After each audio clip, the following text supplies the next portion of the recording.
Let me tell you the truth. Life is deceptively short. 20 years looks far till you cover it. 40 years looks far till you cover it. 50 years looks far till you cover that distance.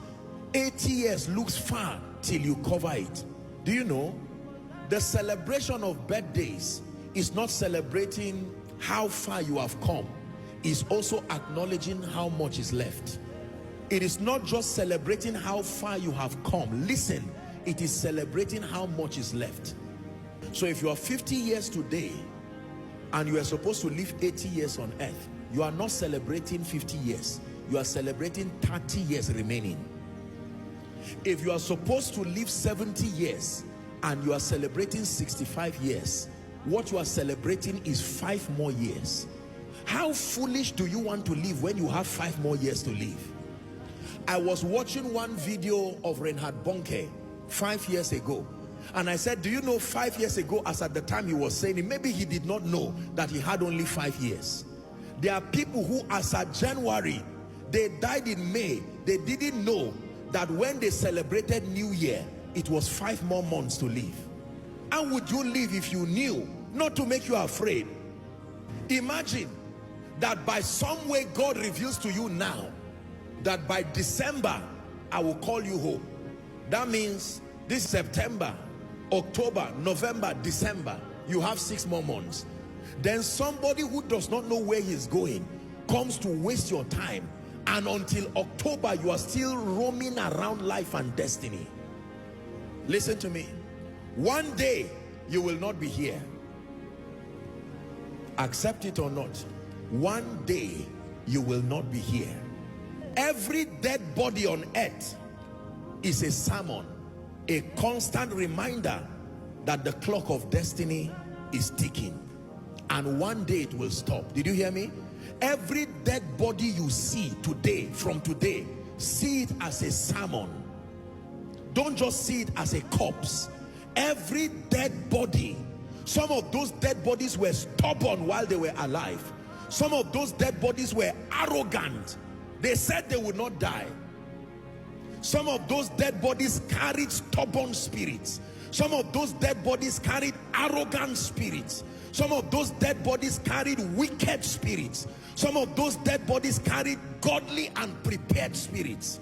But in any case, it's now a dead body. You don't call a dead body a preacher. You don't call a dead body an armed robber. Let me tell you the truth. My life changed when I began to walk in the consciousness of the brevity of life. It didn't put fear. It just brought an awareness in me.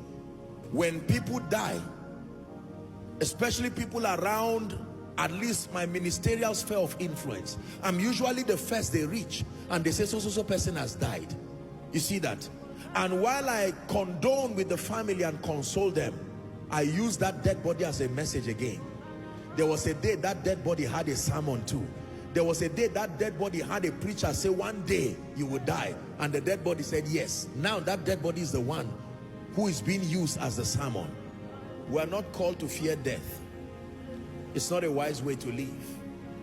We are called to be aware that life, like the hymn writer would say, life at best is very brief, like the falling of a leaf. Are we together? Like the binding of a sheaf. Life at best is very brief. Whether you listen and take me serious or not, here connected and following across the globe, one day if Christ tarries, your children or your grandchildren will have a cause to be surrounded around your corpse, and you will be dug 6 feet, and they will say, here lies the body of XYZ. The question is where you will be when all that is done, because this body you see returns to dust, but cessation of living never happens. You never cease living. Dimensions change. This is why it is foolish to live life as if you indefinitely have the power to decide whether you will go or not. It's not true. It's not true. It's not true. There are many people who were on earth. Do you know there are people who were alive on Sunday as I was preaching, but today they are gone. This Sunday, I mean Sunday. Maybe they were preparing to connect online again and listen next Sunday, and by this morning it was over already. So teach us to number our days.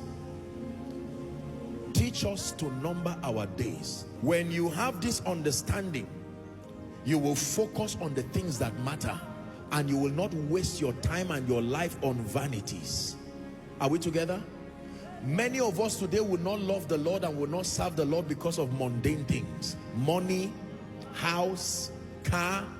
By the time you die, that car will not go with you. By the time you die, that promotion will not go with you. I'm not saying to be earthly irrelevant, but I'm saying burn it in your heart. Carry this consciousness that every other thing only finds its relevance provided you are alive. So that in being alive, in order of priority, the first thing you should secure is your state with God. That I have peace with God. And that you get to a point where, like Paul, you say, for me, to live is Christ and to die is gain. I wonder how many people can make that statement in this place, that in truth, for me to live is Christ and to die is gain.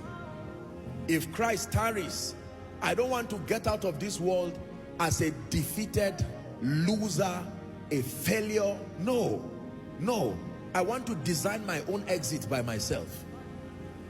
That I would conquer life, finish my assignment with joy, be a blessing to creation, and with health and vitality and with joy, I would look at life and say, I came, I saw, I conquered. You sign out with honor and leave. To be absent in the body is to be present with the Lord.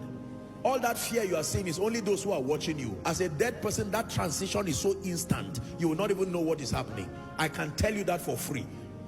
All the pity you pity dead body is because you are alive. The person transiting is instant. That's it. Like the blinking of your eye. Realities change immediately. And what becomes the compass to where you go after then is your believing in Jesus Christ, your walking in his ways, and living a life of meaning. I would not be so foolish as to make many things a priority above Jesus. No. Till he returns or calls me home, here in the love of Christ I stand. Till you return or call me home,